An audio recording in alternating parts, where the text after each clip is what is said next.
We take a roll call? Yes. Commissioner Joseph? Here. Commissioner Stuyvesant? Here. Commissioner Lama? Here. Vice Mayor Vizcarra? Here. Mayor Goldman? Here. All members present. So this meeting is a meeting of the local planning agency, making a recommendation to the commission for, and if you give me 1 second, I apologize.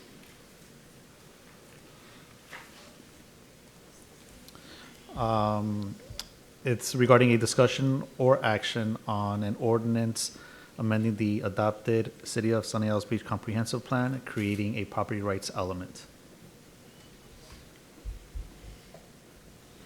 So Mayor, Vice Mayor, members of the commission, the state of Florida has some requirements that we amend our comprehensive plan to include some property rights elements. So I'm going to ask Caitlin with the CEPI group to come up and give you an overview of this item.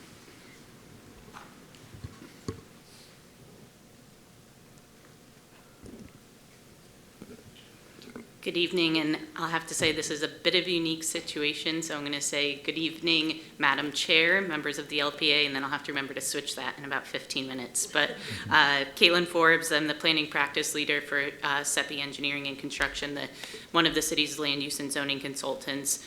So the item before you tonight, as was previously mentioned, is the property rights element, which is to be made part of the city's comprehensive plan. The state mandated this new element approximately a year ago, and the state requires that this is a standalone element within the city's comprehensive plan. Also, that this item is adopted before any other amendments can be made to your plan. So because of this restriction, we are bringing this item to you ahead of some of the other deficiencies that were noted as part of the EAR letter. And we're simply adopting the exact language that the state requires us to, nothing more, nothing less. Overall, there's one goal, one objective, short and sweet, and it simply speaks to the considerations that the city must make with respect to private property rights in their decision-making process. So in conclusion, this is a state-mandated element and will help bring you into conformance with the state requirements. Be happy to answer any questions. Thank you. What might be the lawsuit ramifications? Well, the primary ramification is that you can't make any other amendments to your plan until you adopt this element. So that's the biggest restriction. And since it was identified as a deficiency in your letter in December, all of the deficiencies that were noted in December of 21 have to be adopted by December of 2022. Right, but going forward, now, once it's adopted, and the city wants to, let's say,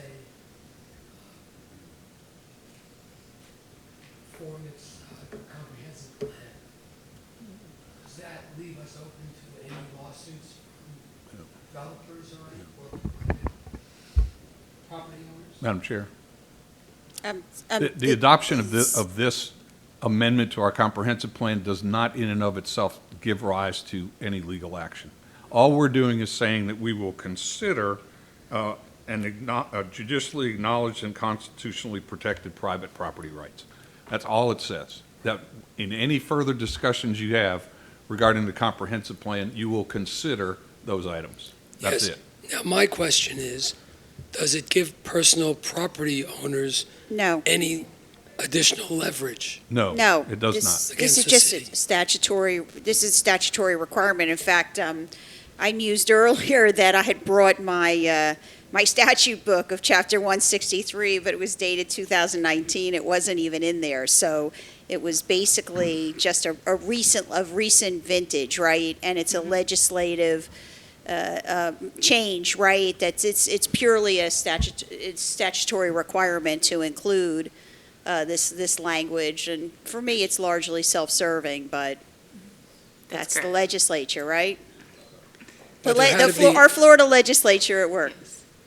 It's only to be in compliance, right? We need to be in compliance, That's so we need to correct, pass that it. we have to, Yeah. But there had to be some reasoning for its adoption. Does anyone know the background as to the reasoning?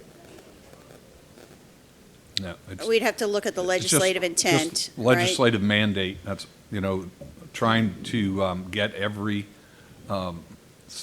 city, village, town, in every county to adopt this same language to show that the Florida legislature is very high on personal property rights. But it, Jerry, in and of itself, it does not set forth a specific cause of action against the city. And in It's fact, going to yeah, be, it's going to be other actions that you take that would give rise to those types of claims. Yes, And Ed, if I may ask, understood. this is not creating any, this is not creating a new law or a new, anything other than it's just putting existing rights into our comprehensive plan. It's not creating anything new. Correct. right, because the property rights, whether it's Bert Harris or otherwise, they already exist, right? It's just a codification of, at the local level, of what's mandated by state law and state statute. The goal speaks to constitutionally protected property rights. Okay. We need a motion to recommend approval to the city commission. Can we have a motion? So moved? A second? All in favor? Aye. Aye. There's no further business to come before the LPA, so we can adjourn this meeting. Just a motion to adjourn. Motion to adjourn? Thank you. Second? All in favor? Aye. Aye.